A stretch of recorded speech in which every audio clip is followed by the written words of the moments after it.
হর হর মহাদেব। শ্রাবণ মাস মানেই ভক্তির মাস, আর এই পবিত্র মাসে বাবা মহাদেবের মাথায় জল ঢালার টানটা যেন অন্যরকম। আজকের এই যাত্রা শুরু হচ্ছে আসানসোল শহর থেকে। গন্তব্য দুর্গাপুর শহরের বেনাচিতি মোড়ের কাছে ন্যাশনাল হাইওয়ে 19-এর দক্ষিণ ধারে অবস্থিত পবিত্র কোটেশ্বর ধাম। আজকের যাত্রার উদ্দেশ্য একটাই, বাবা ভোলানাথের মাথায় জল ঢেলে তার আশীর্বাদ নেওয়া। তাহলে চলুন শুরু করি আজকের এই ভক্তিময় পথ চলা। আসানসোল শহর পেরিয়ে আমাদের গাড়ি এখন এগিয়ে চলেছে ন্যাশনাল হাইওয়ে 19 ধরে দুর্গাপুরের উদ্দেশ্যে। শ্রাবণের সকাল, রাস্তার দুপাশে সবুজের সমারোহ। এই পথে প্রতিটি মুহূর্তই যেন একটা আলাদা অনুভূতি। মনে হচ্ছে আমরা শুধু একটা জায়গায় যাচ্ছি না, আমরা যাচ্ছি বিশ্বাসের একটা ঠিকানায়। দেখতে দেখতে 36 কিলোমিটার পথ অতিক্রম করে আমরা পৌঁছে গেলাম দুর্গাপুরের দিকে।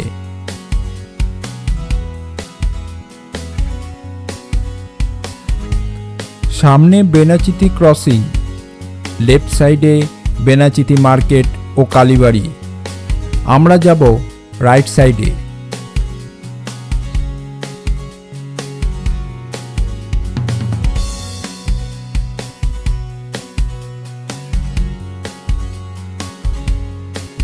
আরেকবার রাইট সাইডে টার্ন নেব।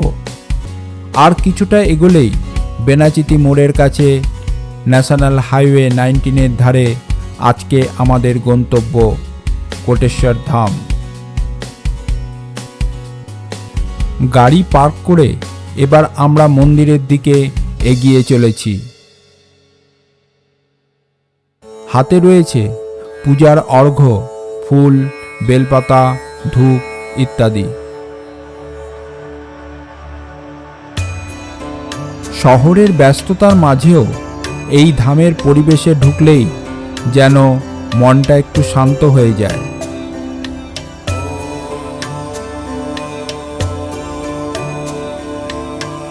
মহাদেবের কাছে চাওয়ার তো শেষ নেই, কিন্তু তার কাছে এসে মন থেকে একটা প্রার্থনা করলেই যেন মনটা হালকা হয়ে যায়।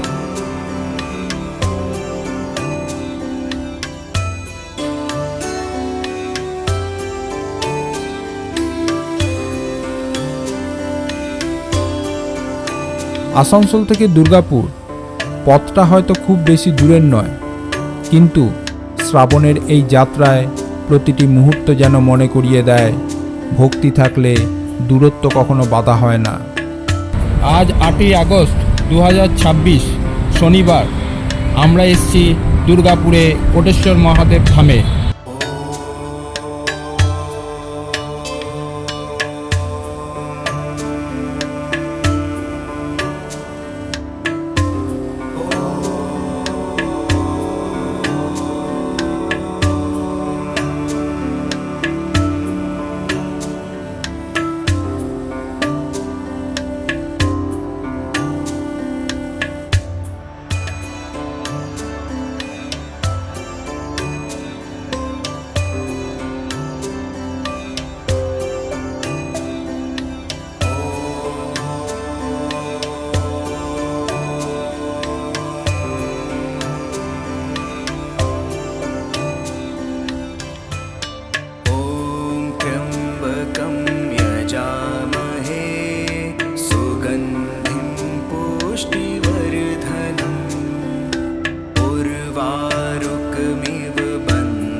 অবশেষে সেই মুহূর্ত, যেই উদ্দেশ্যে এতটা পথ পাড়ি দিয়ে আসা, বাবা মহাদেবের মাথায় জল অর্পণ। শ্রাবণের এই পবিত্র দিনে ভক্তি ভরে বাবার মাথায় জল অর্পণ করলাম।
মূল মন্দিরের ডান পাশে রয়েছেন মা কালী।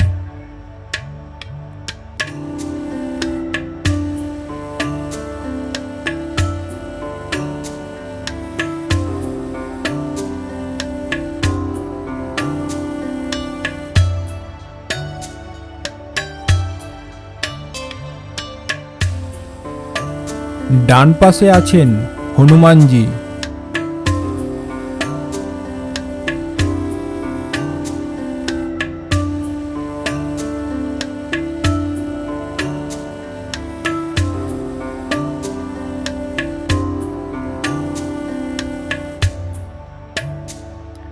মন্দিরটি লাল বেলে পাথরে মোড়া, সারা গায়ে সুসজ্জিত কারুকাজ।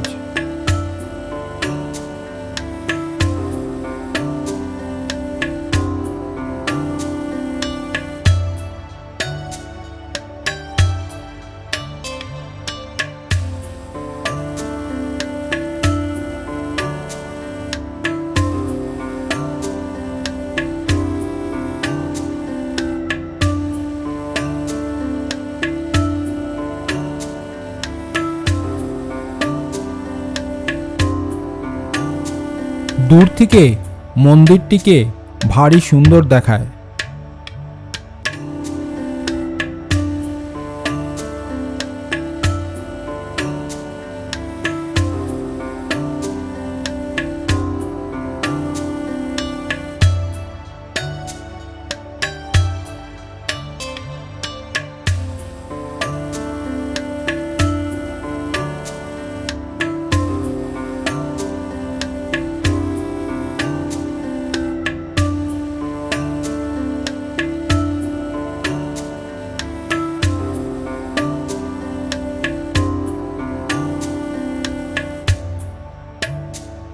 আজকের এই পবিত্র যাত্রায় আমাদের সঙ্গে থাকার জন্য অনেক অনেক ধন্যবাদ। আপনারাও যদি শ্রাবণ মাসে দুর্গাপুরের কোটেশ্বর ধামে এসে বাবা মহাদেবের দর্শন করে থাকেন, তাহলে কমেন্ট বক্সে জানাবেন আপনাদের অভিজ্ঞতা। ভিডিওটি ভালো লাগলে অবশ্যই লাইক, শেয়ার এবং চ্যানেলটি সাবস্ক্রাইব করার অনুরোধ রইল। নমস্কার।